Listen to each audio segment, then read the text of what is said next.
الجو حر وبتفكر تشتري تكييف؟ أسعار التكييفات غالية وكمان خايف من زيادة فاتورة الكهرباء؟ طب إيه الحل؟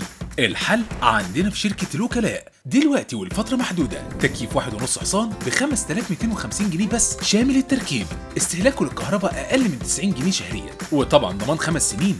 شركة الوكلاء موزع معتمد لكبرى شركات التكييف. مع الوكلاء خليك في المضمون.